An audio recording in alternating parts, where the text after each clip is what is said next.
Right now, you're breathing. You've done it about 20,000 times today and haven't thought about it once. Here's what you didn't know. That breath, half of it came from the ocean. Not from trees, from the ocean. From trillions of microscopic creatures you'll never see, living in the top layer of the sea, quietly making oxygen for 8 billion people who have no idea they exist. That's just the air. We haven't even gotten to the water, the ground, the light, or the fact that the atoms in your left hand were forged inside a star that died before our sun was born. This is a film about the planet you live on. And I promise, by the end of it, you will never look at a glass of water the same way again. Here's where we're going. We're going to start right here, with the world you can see. The water, the forests, the food chains that keep everything running. Then we're going to go back, way back, 13.8 billion years back, to the moment before anything existed, including space itself. We'll watch the first atoms form, the first stars ignite, and the very specific chain of catastrophes that had to happen for this planet, out of hundreds of billions, to end up warm, wet, and alive. And then, at the very end, we're going to ask the question that nobody really wants to answer honestly. What are we doing with all of it? Let's start with the basics. Let's start with water. 70% of this planet is covered in water. That sounds familiar. It's the kind of fact that goes in one ear and out the other. So let's make it real. Of all the water on Earth, 97% is saltwater, undrinkable, unusable for agriculture or most life on land. Of the remaining 3%, most of it is locked in glaciers or buried underground. That leaves less than 1%. Less than 1% of Earth's water is what every river, every lake, every farm, every person, and every land animal survives on. And it has been cycling, evaporating, condensing, falling, flowing, for billions of years without stopping once. The water in your coffee this morning may have rained on a dinosaur. It may have been ice in Antarctica. It may have fallen on the Sahara back when the Sahara was green. Water doesn't disappear, it just keeps going. And the ocean isn't just storage. It's the planet's climate engine. Warm water moves north, cold water sinks. The whole system redistributes heat across the globe with the slow, relentless patience of something that's been doing this for 4 billion years. Without it, the continents would be uninhabitable extremes, scorching deserts on one side, permanent ice on the other. But here's what really gets me. The ocean is full of life you cannot see. Right now, in the surface layer of every ocean on Earth, trillions of organisms called phytoplankton are doing something remarkable. They're making oxygen every second breath you take. Not from a tree, not from a forest, from the ocean. From things smaller than the period at the end of this sentence. They don't know you exist. They're not trying to help you. They're just doing what they do. And it happens to keep every air-breathing animal on Earth alive. That's the ocean. Now let's go to the soil. In 1 gram of healthy soil, about the amount that fits on a thumbnail, there are more bacteria than there are people on Earth. Billions of organisms in a pinch of dirt breaking down dead matter, cycling nitrogen, returning minerals to the ground so that plants can grow, so that you can eat. Invisible, essential, completely taken for granted. You step over this miracle every time you walk on grass. And forests, the thing we actually can see, are the result of all of it working together.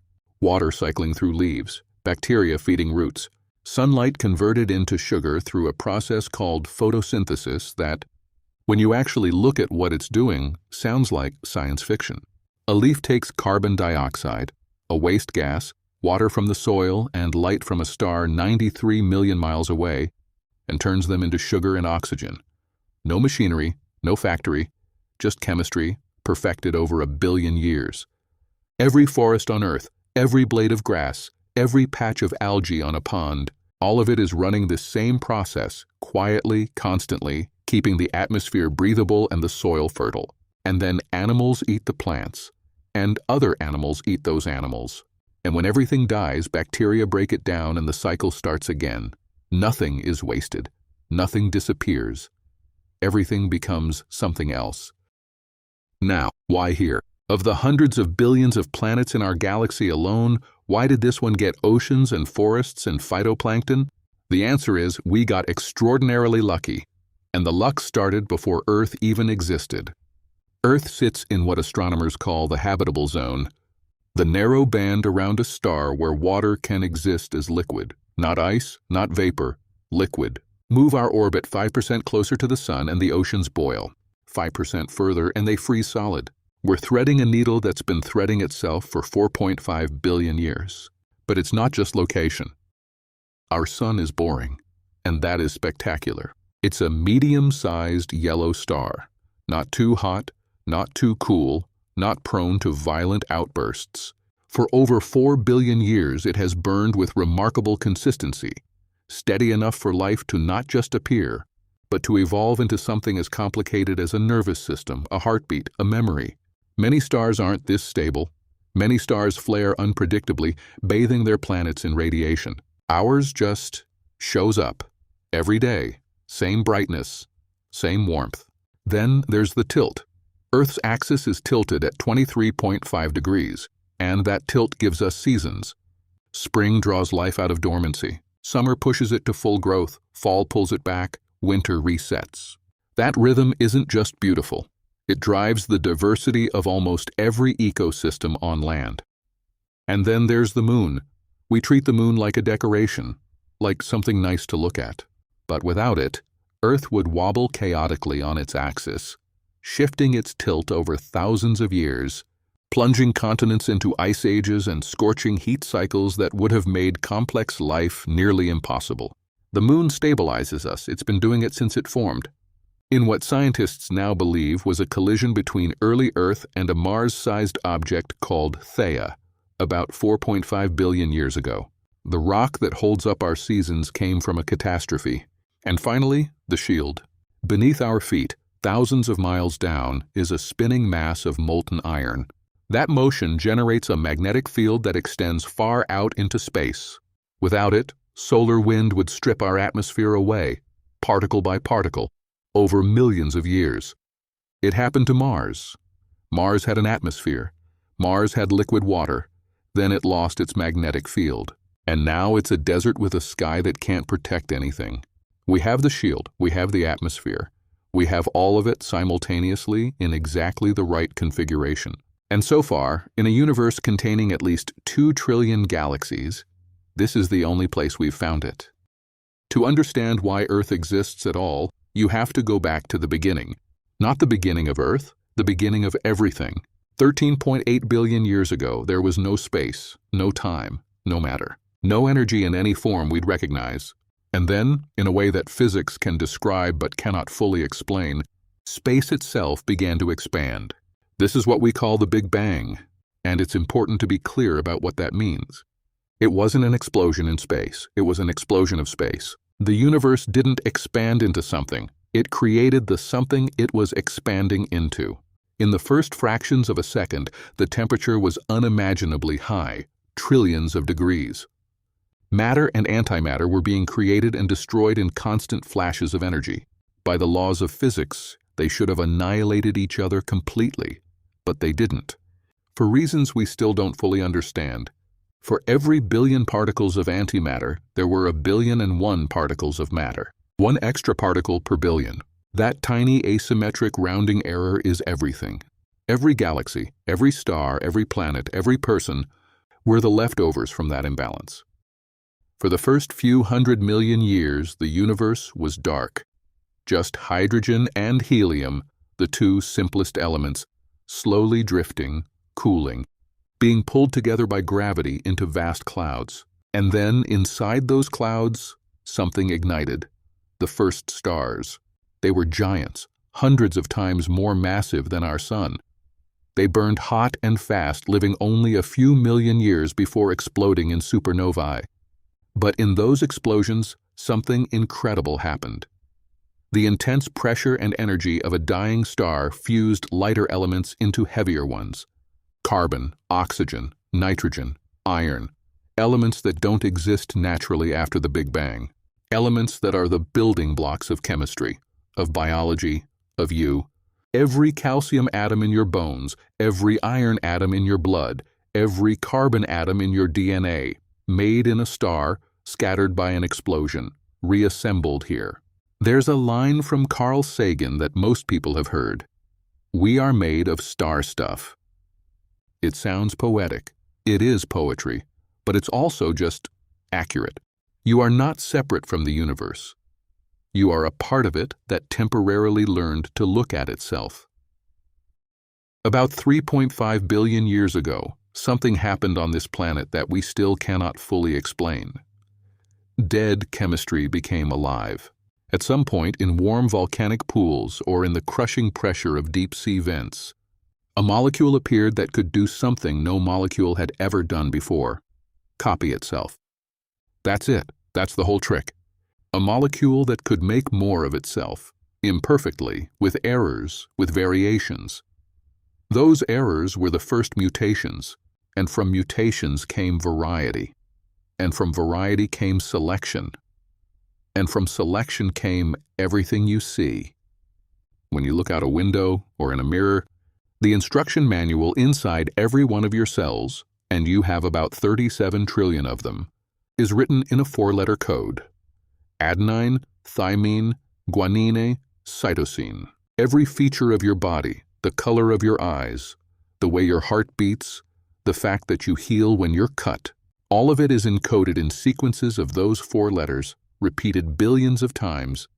And here's the part that stops me.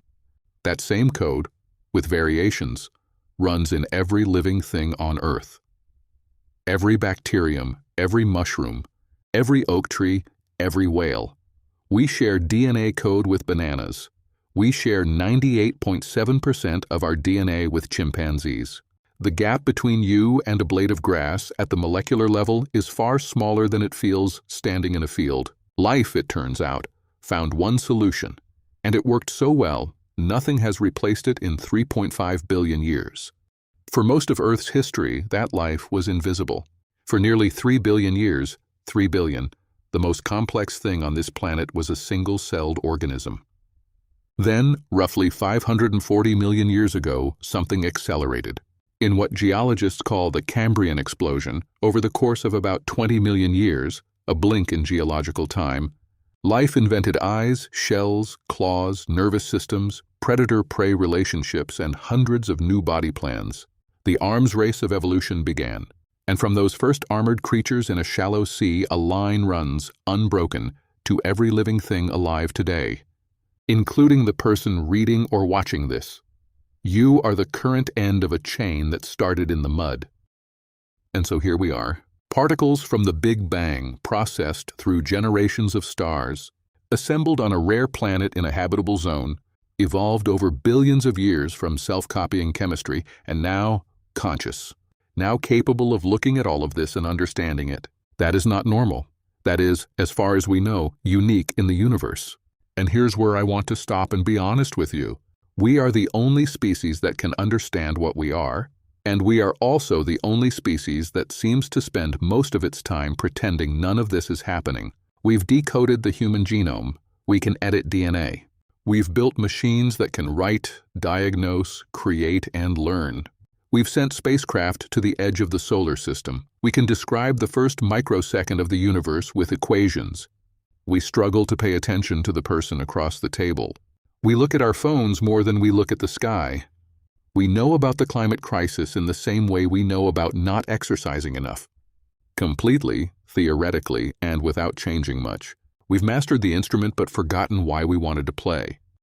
There's a word people use for the place where everything is beautiful, where you're surrounded by abundance, where the air is clean and life is possible and every moment has weight. We call that place paradise. And we have somehow convinced ourselves it exists somewhere else, after we die, after we achieve something, after we fix ourselves. But look at what's actually here. A planet that sits at the perfect distance from a remarkably stable star, a moon that holds our tilt steady so we don't spin into climate chaos, a magnetic field that shields us from radiation so we can be soft and fragile and alive, an ocean that generates half our oxygen, regulates our temperature, and covers most of our surface. 8 billion years of stellar evolution that produced the carbon in your body and the iron in your blood. 3.5 billion years of unbroken life, every generation surviving long enough to reproduce. threading through ice ages and mass extinctions and asteroid impacts to eventually produce you. Every atom you're made of has been something else many times. It's been inside stars. It's been in the ocean. It's been in other animals, other people, other plants. You are not a visitor to this world. You are a temporary shape that the world has taken. And now, for this brief window of time, you get to be the part of the universe that knows it exists. The question isn't who we are. We know who we are. The question is what we'll do with that, while we still can.